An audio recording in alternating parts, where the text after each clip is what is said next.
Aujourd'hui, je voudrais vous parler de Vieux Jim. Vieux Jim était un marin, un vrai loup de mer. Il avait travaillé toute sa vie à bord de plusieurs navires. C'était un brave homme, apprécié de tous. Il avait même tapé dans l'œil d'une petite vieille dame qu'il venait de rencontrer. Vieux Jim était quelqu'un de très sympathique et je lui étais très attachée. Malheureusement, Vieux Jim avait un défaut majeur. Vieux Jim était un personnage de mon roman Météorite et il ne servait à rien dans mon histoire. Alors je l'ai supprimé. Mais j'aurais perdu beaucoup moins de temps si dès le moment où le personnage de Vieux Jim m'était venu à l'esprit, je m'étais rendu compte d'à quel point il ne servait pas à grand chose dans l'intrigue, ou si j'avais pris le temps de retravailler le personnage pour le rendre vraiment essentiel à l'histoire. Donc dans cette nouvelle vidéo, j'aimerais vous donner un aperçu des principales erreurs que font les auteurs débutants dans la création de leurs personnages, pour vous éviter de devoir, vous aussi, supprimer les vôtres à coups de tronçonneuse littéraire. Première erreur, le personnage trop parfait. C'est un cliché tellement répandu qu'il a même un nom, la Mary Sue, ou Garistou pour les personnages masculins. La Mary Sue, c'est une héroïne parfaite. Elle est belle, drôle, intelligente, forte, pure, elle n'a peur de rien, tous les autres personnages l'admirent ou sont amoureux d'elle.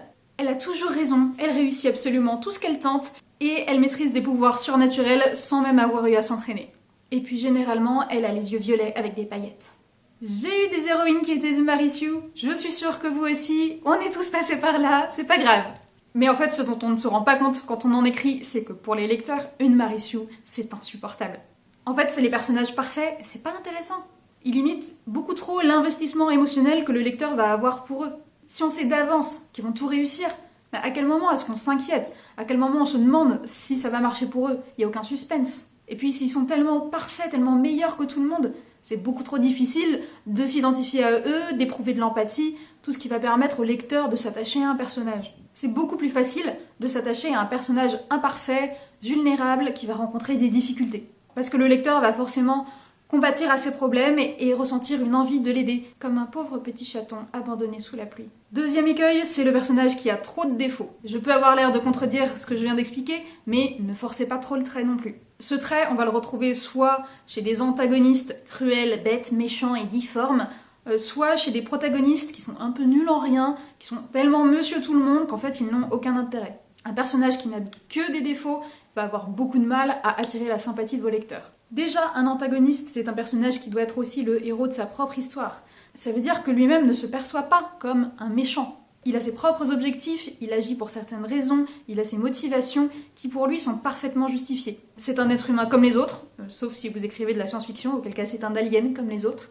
Et il peut avoir une famille, des amis, des passions, il a une vie en dehors de l'histoire, comme tous les autres personnages. Et puis un antagoniste qui est trop bête et trop faible, c'est pas très intimidant. L'antagoniste, il va être beaucoup plus redoutable s'il est puissant. Des histoires comme Le Seigneur des Anneaux ou Star Wars auraient eu beaucoup moins d'impact si on s'était dit que Frodon ou Luke Skywalker pouvaient battre Sauron et Dark Vador très facilement. Et pour votre protagoniste, c'est pareil, il ne faut pas qu'il soit complètement démuni face aux épreuves qu'il va rencontrer. C'est important qu'il ait aussi des compétences, des talents, des domaines dans lesquels il va pouvoir briller, même si ces domaines ne sont pas strictement liés à l'intrigue, ou en tout cas pas en apparence au début.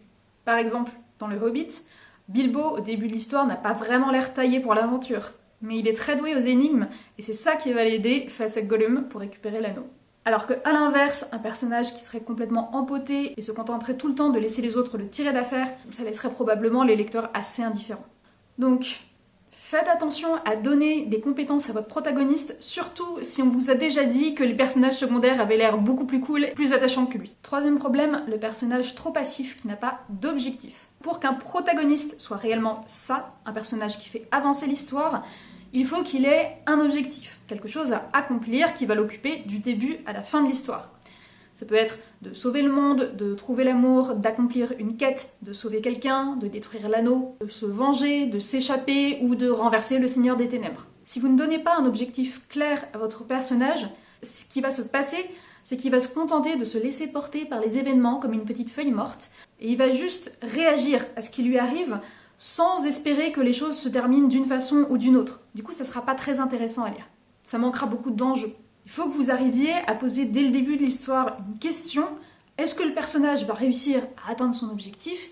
Et que pendant toute l'histoire, le lecteur se pose cette question. Qu'il ne soit pas tranquille tant qu'il n'aura pas la réponse. Quatrième erreur, eh bien c'est notre fameux personnage qui ne sert à rien. C'est typiquement notre pauvre vieux Jim, et c'est un phénomène qui touche souvent les personnages secondaires.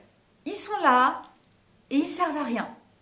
Ils peuvent être très cool, hein, je dis pas le contraire, avoir une allure très travaillée, une façon de parler inoubliable, un grand sens de l'humour, mais ils ne servent à rien. Souvent, ce sont des amis du héros qui sont juste là comme spectateurs. Ils avaient rien d'autre à faire, alors ils sont partis à l'aventure. Le bon test pour savoir si votre personnage sert à quelque chose, c'est de le supprimer de l'histoire et de voir si ça change quelque chose. En l'occurrence, quand j'ai supprimé Vieux Jim, j'ai juste refilé ses répliques à 2 autres personnages et c'est passé comme une lettre à la poste. Les personnages qui ne servent à rien, ils sont pas toujours faciles à détecter, surtout qu'en tant qu'auteur, on peut leur être très attaché et du coup ne pas s'en rendre compte. Donc dans ces cas-là, n'hésitez pas à demander des avis extérieurs, de bêta-lecteurs, etc. Et puis une fois qu'on a repéré un personnage inutile, c'est vraiment difficile de le transformer pour qu'il finisse par servir à quelque chose. Donc vraiment, dès la création de vos personnages, pensez-y.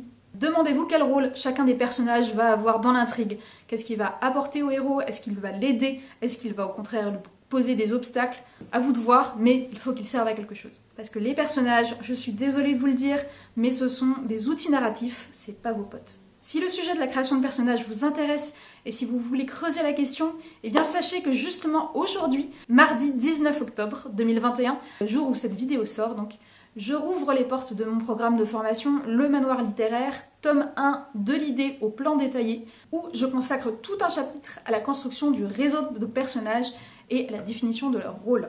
Si ça vous intéresse, je vous mets le lien en description. Avant de partir, n'oubliez pas de vous abonner si ce n'est pas déjà fait et de liker la vidéo. Vous pouvez me laisser un petit commentaire pour me dire quelles sont les erreurs que vous avez faites dans la création de vos personnages et quel est le conseil de cette vidéo que vous allez essayer d'appliquer à partir de maintenant. Je vous dis à la prochaine et écrivez bien.